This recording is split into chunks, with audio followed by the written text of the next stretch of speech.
Très bon week-end à toutes et à tous et bienvenue à cette grande édition du journal à langue française.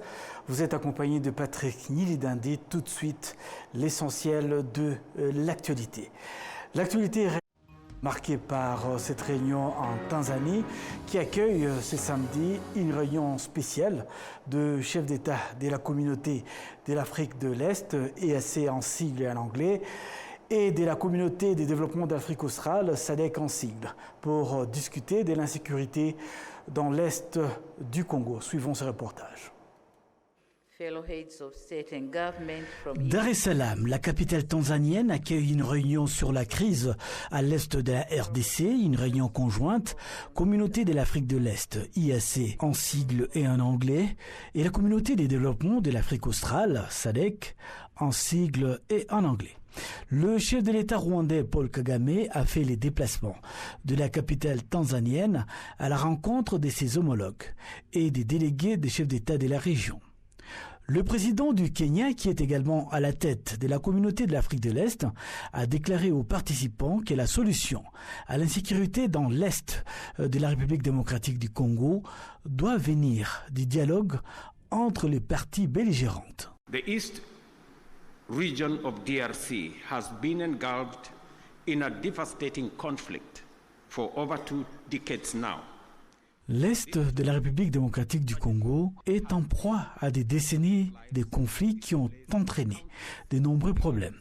Ces problèmes ont entraîné la perte de nombreuses vies humaines, et le déplacement des civils et un recul du développement de l'un des pays les plus prometteurs du monde. Les troubles récents à Goma et dans les environs nous rappellent que notre partenariat dans le dialogue est le seul moyen d'instaurer la paix. Aujourd'hui, nous nous sommes réunis pour appeler les parties belligérantes à cesser les hostilités et à tenir des pourparlers visant à rétablir la paix. En particulier, nous nous joignons à l'appel lancé aux deux parties pour qu'elles cessent les hostilités, notamment en appelant le mouvement M23 a cessé toute nouvelle activité et les forces de la République démocratique du Congo a cessé leurs activités. Une cessation immédiate des hostilités est le seul moyen de permettre un dialogue constructif et la mise en œuvre concrète des accords. Dialogue and implementation of a comprehensive peace agreement. Le président zimbabwéen et président en exercice de la communauté du développement de l'Afrique australe, SADC en sigle et en anglais, Emmerson Mnangagwa, a indiqué que le peuple de la région fonde un grand espoir à la rencontre entre ses dirigeants dans ce pourparler de Dar es Salaam. To date, SADC knows and acknowledges the progress made under the Luanda and Nairobi processes. Aujourd'hui, la SADC reconnaît et approuve le pourparler de Nairobi et de Luanda qui vise à faire taire les armes et à promouvoir le dialogue entre les parties belligérantes. Cette réunion devrait nous aider à trouver des solutions aux problèmes qui continuent à surgir. En tant que dirigeants, confiants dans la restauration de l'unité et de la paix en cette période, nous sommes en accord avec nos populations qui attendent de nous la restauration de la paix, car leur espoir repose sur nous. La SADC est prêt à apporter sa contribution. The SADC bloc remains unwavering and committed to continue playing its part. La présidente tanzanienne Samia Suluhu a déclaré aux participants à la réunion qu'ils devraient travailler ensemble pour résoudre le problème d'insécurité à l'est de la RD Congo, car cela apportera la paix et la sécurité dans la région.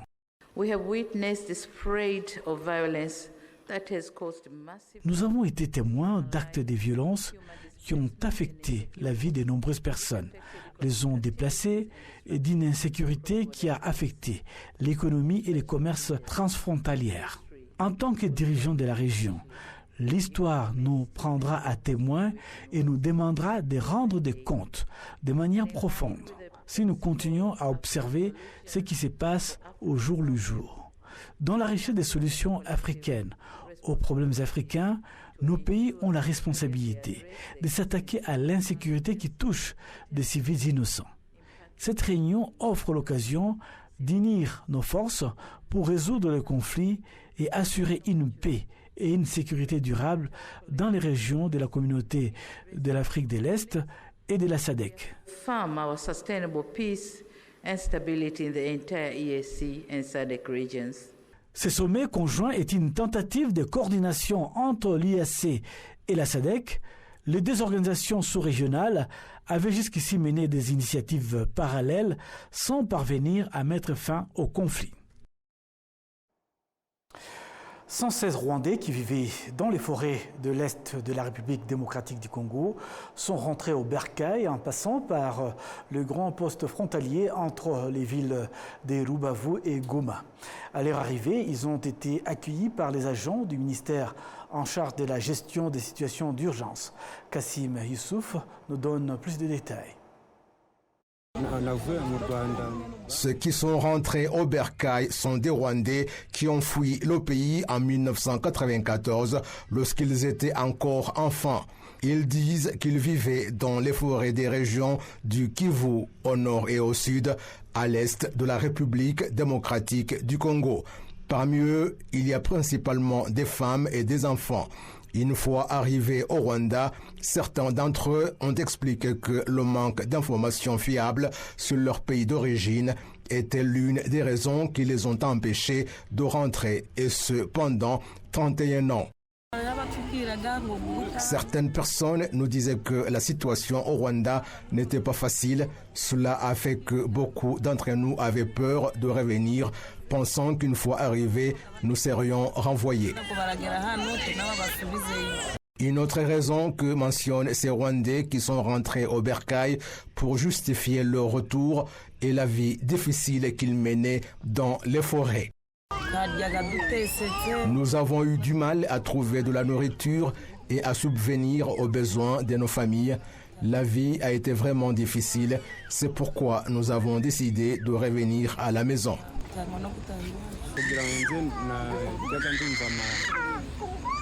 Pour ma part, j'ai entendu dire à la radio que tous les Rwandais sont libres de revenir dans leur pays. J'ai donc décidé de venir. Ces Rwandais ont été accueillis par le ministère en charge de la gestion des situations d'urgence et ont ensuite été emmenés au camp de transit de Kijote dans le district de Nyabihu. Le responsable du camp de transit de Kijote, Warengayabo Ramazan, indique que le retour de ces Rwandais n'est pas lié à la guerre actuelle dans l'est de la République démocratique du Congo, précisant qu'ils avaient demandé à rentrer avant les récents combats.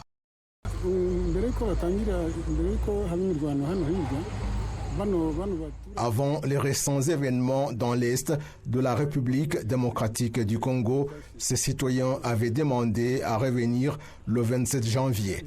Depuis, leur retour a été continuellement interrompu par les combats jusqu'à aujourd'hui, où ils sont enfin arrivés ici. Ces Rwandais installés dans le camp de Kijote sont examinés et vont indiquer où se trouvent leurs familles, ce qui va faciliter leur intégration dans la vie normale. Les observateurs et experts politiques appellent à des actions concrètes pour les pays qui hébergent les personnes qui ont exécuté les génocides et ceux qui hébergent les groupes cherchant à déstabiliser la sécurité du Rwanda. Kigali rappelle que ce sont les principaux facteurs qui provoquent les tensions au sein de la région. Les précisions avec Kassim Youssouf. La vérité totale sur les obus qui ont été tirés par les troupes sud-africaines vers le Rwanda, les membres du groupe terroriste des FDLR et les forces de la RDC a été révélée au Parlement sud-africain lorsque le chef d'état-major de l'armée sud-africaine, le général Ruzani Mafwanya, et le ministre sud-africain de Défense ont été convoqués au Parlement. En me basant sur ce qui s'est passé à l'aéroport de Goma lorsque les forces congolaises FARDC tiraient sur le Rwanda, et je voulais dire le Rwanda en tant que pays, le Rwanda a répondu aux attaques des FARDC. Les obus passaient au-dessus de nous et nous nous sommes retrouvés au milieu des combats entre les forces congolaises FARDC et les forces rwandaises de défense RDF. Les analystes estiment que cette attaque fait partie d'un plan coordonné impliquant plusieurs pays, dont l'Afrique du Sud. C'est en effet le 15 décembre 2023 que l'Afrique du Sud a envoyé des troupes pour se joindre au FARDC dans une guerre contre les Congolais d'expression Kinyarwanda et qui appartiennent à l'ethnie Tutsi. L'Afrique du Sud continue de jouer un rôle clé dans la mission de la communauté de développement de l'Afrique australe SADC. Cependant, dans un discours prononcé par le président sud-africain Cyril Ramaphosa à Kigali lors de la 30e commémoration du génocide commis contre les Tutsis, il avait souligné que l'insécurité dans l'est du Congo ne serait pas résolue par la guerre. Beaucoup s'attendaient à ce que les troupes sud-africaines se retirent après cette déclaration. So there are a number of forces. Il existe de nombreux groupes armés opérant dans l'est de la RDC, y compris les FDLR. Nous sommes d'accord sur le fait que les négociations politiques sont la meilleure voie à suivre plutôt que la guerre pour trouver des solutions aux problèmes de sécurité dans cette région. Parmi les sujets que j'ai abordés avec le président Kagame avant de quitter Kigali, il y a les négociations politiques menant à une paix durable pour les populations de la RDC et du Rwanda, au silence et où les habitants ne seraient plus expulsés de leur foyer à cause de la guerre. Our continent. Le fait que ces troupes n'aient pas quitté l'Est de la République démocratique du Congo est vu par certains comme un manque de sincérité, en plus des autres actions telles que l'hébergement de ceux qui ont participé au génocide perpétré contre les Tutsis en 1994, qui se déplacent librement bien que le Rwanda ait sans cesse demandé leur extradition. L'Afrique du Sud a également accueilli et soutenu certains groupes armés qui, à diverses occasions, jurent vouloir déstabiliser le Rwanda. Ces événements continuent de constituer un point de friction majeur dans les relations entre les deux pays tant que l'Afrique du Sud adopte cette posture. Certains membres du Parlement sud-africain ne comprennent pas pourquoi leurs forces armées s'associeraient avec le groupe terroriste des FDLR pour massacrer des citoyens congolais. Les FDLR, un groupe que l'on sait composé en grande partie des personnes ayant participé au génocide commis contre les Tutsis au Rwanda. Pourquoi les forces armées de notre pays, l'Afrique du Sud, sont-elles si déterminées à collaborer avec les FDLR dans la lutte pour les intérêts liés aux ressources minières des puissants, des politiciens et d'autres personnes en Afrique du Sud ayant des liens avec ces ressources? Le président de la République, Paul Kagame, a d'ailleurs fait observer que ces activités préoccupent le Rwanda et a fait savoir que le Rwanda a fait tout ce qu'il pouvait pour améliorer les relations bilatérales. Nous avons continué à exprimer nos préoccupations à ce pays concernant les personnes venant de différents horizons et nous leur avons fourni des informations sur leurs activités. Certains d'entre eux venant des pays européens et d'autres régions se sont présentés comme des militants pour des causes liées au génocide, affirmant qu'ils ne pouvaient pas vivre au Rwanda car ce n'était pas un pays où l'on pouvait vivre. Tous ces individus ont été accueillis en Afrique du Sud. Cela signifie que cet endroit est devenu un lieu où ils peuvent opérer. C'est une question qui est là depuis longtemps. Lors du récent sommet des chefs d'État des pays membres de la communauté est-africaine, le président Kagame a indiqué qu'il ne craignait pas les menaces de l'Afrique du Sud qui accuse le Rwanda d'avoir joué un rôle dans la mort de ses soldats en République démocratique du Congo. Depuis 1994, lorsque l'Afrique du Sud a été dirigée par feu Nelson Mandela, les relations entre le Rwanda et ce pays étaient excellentes. Cette relation s'est poursuivie sous la présidence de Thabo Mbeki, successeur de Mandela. Les relations ont commencé à se détériorer en 2009 et se sont encore aggravées après l'arrivée au pouvoir de Jacob Zuma et son successeur Cyril Ramaphosa. Après ce tour de l'actualité de la crise à l'est de la République démocratique du Congo, revenons localement pour signaler que l'organisation œuvrant pour l'unité et l'indépendance des Africains, Pan-African Movement, Rwanda, interpelle ses membres à intensifier l'éducation de la population pour comprendre l'idée visant à promouvoir le développement des Africains. Le détail avec Assim Youssouf. Cette organisation demande aux dirigeants au niveau des instances de base de jouer un rôle actif dans l'encouragement des citoyens à aimer leur pays, à soutenir l'unité des Africains et à promouvoir les valeurs qui aident le continent africain à atteindre son indépendance. Nukubanza tukabaganiriza ese Pan-Africa Movement ni umuryango ugamije iki. Nous leur avons d'abord expliqué ce qu'est le mouvement panafricain, quelles sont ses intentions et en tant que membre du mouvement panafricain, quel est l'objectif derrière cela. Il est vraiment important de comprendre le mouvement panafricain, ses objectifs et aussi notre but de nous libérer du colonialisme en tant qu'Africains et particulièrement en tant que Rwandais. Nous leur avons également parlé des règles et du fonctionnement du mouvement panafricain ici au Rwanda.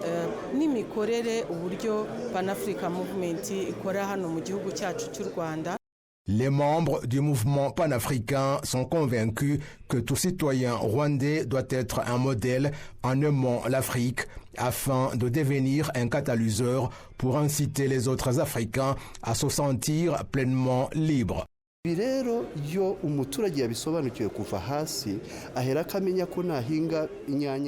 Lorsque les habitants comprennent ces concepts, dès le départ, ils réalisent que dans leurs activités agricoles, que ce soit la culture des arachides, des tomates ou des pommes de terre, ils peuvent vendre leurs produits dans d'autres pays librement, sans limitation liée aux frontières. Ils comprendraient également que s'engager dans le commerce transfrontalier avec d'autres pays est facile. L'organisation œuvrant pour l'unité et l'indépendance des Africains prévoit de poursuivre ses programmes de formation pour tous ses membres.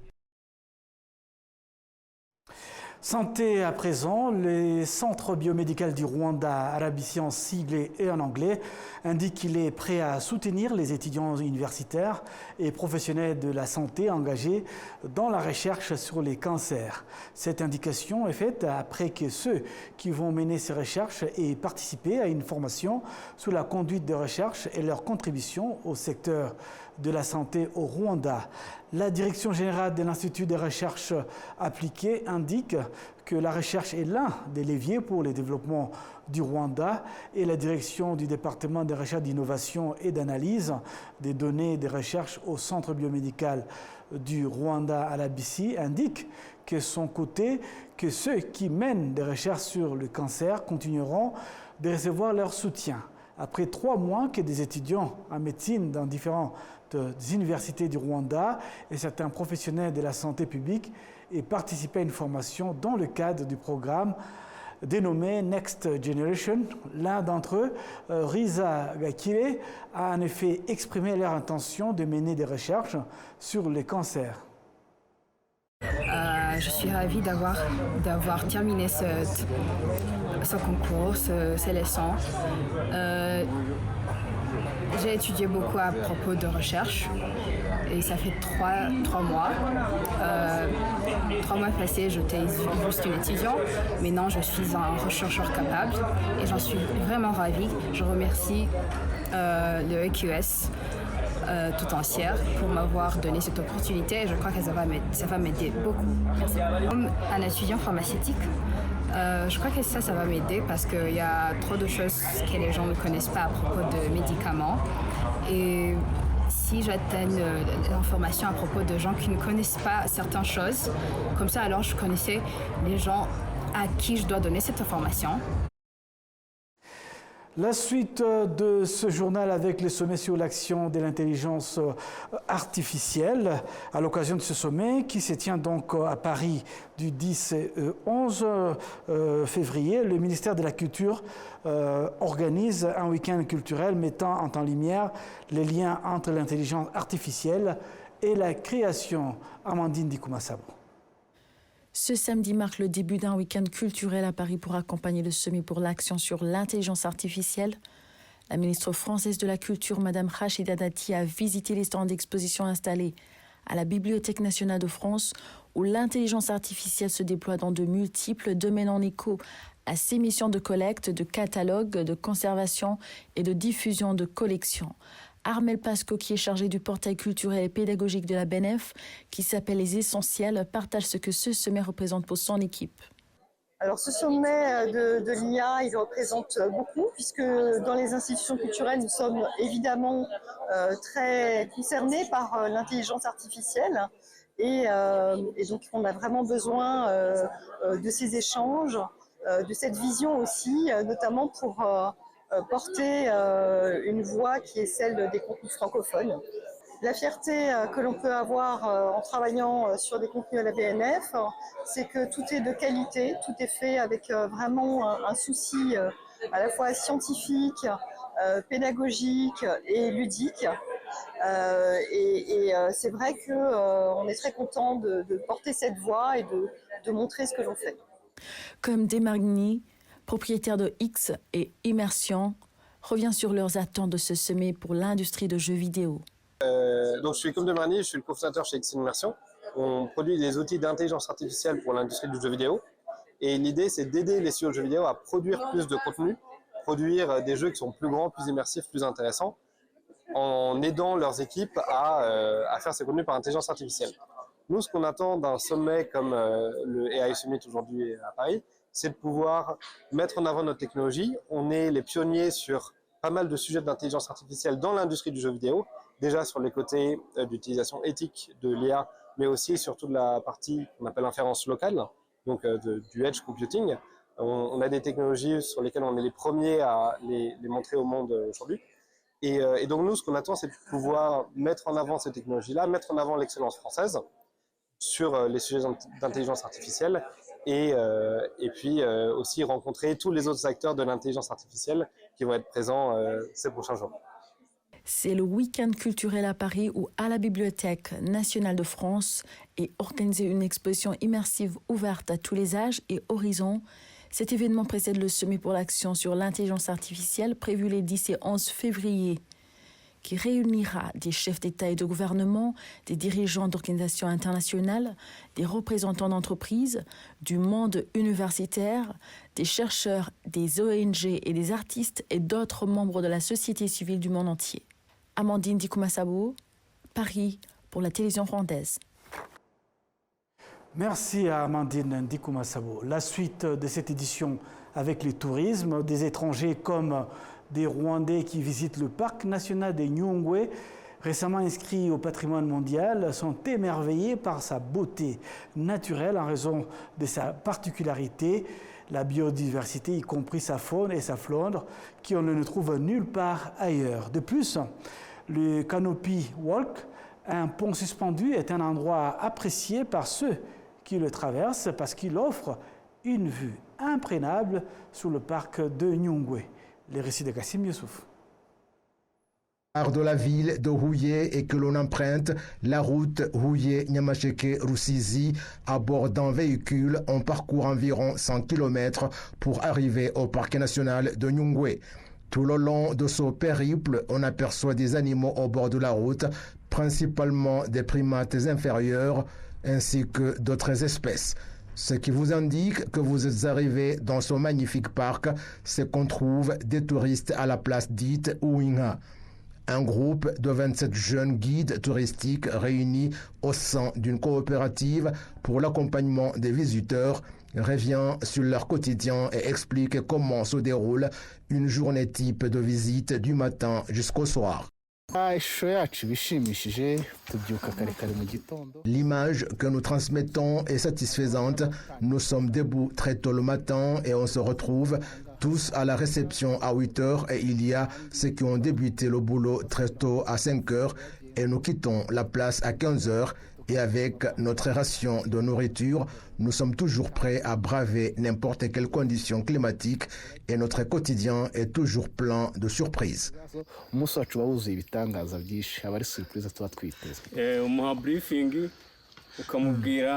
On lui fait le point en lui présentant la situation du parcours qu'on va effectuer pour qu'il comprenne ce qu'il attend.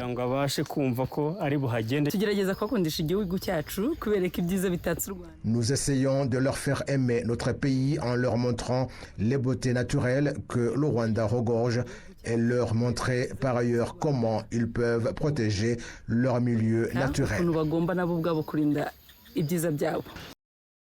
Au cœur du parc de Nyungwe, des sentiers ont été aménagés pour permettre aux randonneurs de se déplacer à pied, aidés de bâtons pour faciliter les montées et descentes, tout en profitant de la brise fraîche accompagnée des chants des oiseaux, tout en apprenant sur la biodiversité du parc qui abrite une variété impressionnante d'animaux et de plantes. Les visiteurs du parc national de Nyungwe peuvent également emprunter le Canopy Walk, un pont suspendu construit en 2010 pour un coût de 840 millions et il est conçu pour supporter un poids allant jusqu'à 4 tonnes et mesure 170 mètres de long avec une hauteur de 70 mètres par rapport au sol.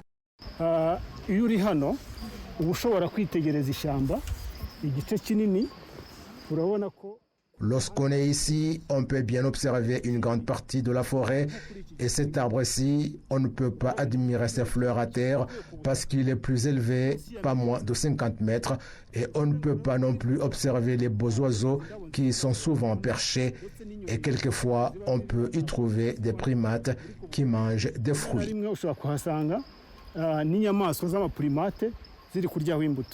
Des touristes étrangers, y compris ceux qui visitent le Rwanda pour la première fois en provenance d'un peu partout au monde, visitent ce parc. Ils portent des chaussures adaptées et utilisent des bâtons pour les aider lors de leur promenade pour découvrir ainsi la biodiversité du parc national de Nyungwe. Ce parc nous a été merveilleux et les services étaient magnifiques. C'est pour la première fois que j'arrive au Rwanda, mais j'ai aimé le pays. J'ai apprécié son climat et l'hospitalité des Rwandais et ça m'a beaucoup surpris. J'ai beaucoup aimé. C'est un programme de visiter le Rwanda que j'ai élaboré pendant environ une année après avoir lu des merveilles qui le concernent. Je voulais les voir moi-même. Et j'ai réalisé que c'est une très bonne expérience. C'est un parc merveilleux que nous avons visité et c'est pour nous une très belle expérience. Je dirais à mes amis de venir au Rwanda pour visiter différents sites pittoresques que nous avons visités, notamment le Canopy Walk, un parcours magnifique. Je leur proposerai de visiter Kigali pour qu'ils puissent bien connaître et visiter le mémorial de génocide de Kigali. Je leur dirai de visiter aussi certaines zones rurales, là où se trouvent des plantations de thé. En fait, les 2 jours m'ont été extraordinaires. Ce ne sont pas seulement des étrangers qui visitent ce parc, il y a aussi des Rwandais curieux de découvrir les merveilles naturelles qu'il renferme. Les habitants des environs du parc national de Nyungwe, à travers le programme Umuturanyawe, qui leur trouve de l'emploi, qui les aide à s'organiser en coopérative et à se développer tout en les sensibilisant à la préservation du parc et en les encourageant à visiter ce parc inscrit au patrimoine mondial par l'UNESCO est devenu une fierté nationale. Dans les environs de ce parc, des investisseurs ont également décidé d'y investir dans la construction d'hôtels qui actuellement sont au nombre de 4 et d'autres infrastructures d'hébergement pour accueillir les visiteurs du parc pour qu'ils puissent avoir accès à tous les services nécessaires. En 2005, le parc national de Nyungwe a été classé parmi les 4 parcs nationaux les plus importants du pays. Ce parc abrite plus de 98 espèces de mammifères, dont plus de 12% des espèces de primates inférieurs que l'on trouve en Afrique. Il possède également plus de 1000 espèces de plantes à fleurs, plus de 240 espèces d'arbres et plus de 320 espèces d'oiseaux que l'on ne trouve que dans quelques endroits sur Terre. On y trouve aussi la source Kamiranzovu dans le secteur de Rushekeri, district de Nyamasheke. Le parc national de Nyungwe est situé dans les provinces du sud et de l'ouest du pays, dans 5 districts, à savoir Nyaruguru, Nyamagabe, Karongi, Rusizi et Nyamasheke, et couvre une superficie de 119 km². Les statistiques de l'année dernière révèlent que 9415 Rwandais et 17 179 visiteurs en provenance de différents pays africains et d'autres continents ont visité ce parc. C'est donc après cette visite de ce parc magnifique de Nyungwe, grâce à Arabié, que nous mettons un point final à cette grande édition du journal en langue française. Nous vous souhaitons un excellent week-end à notre compagnie.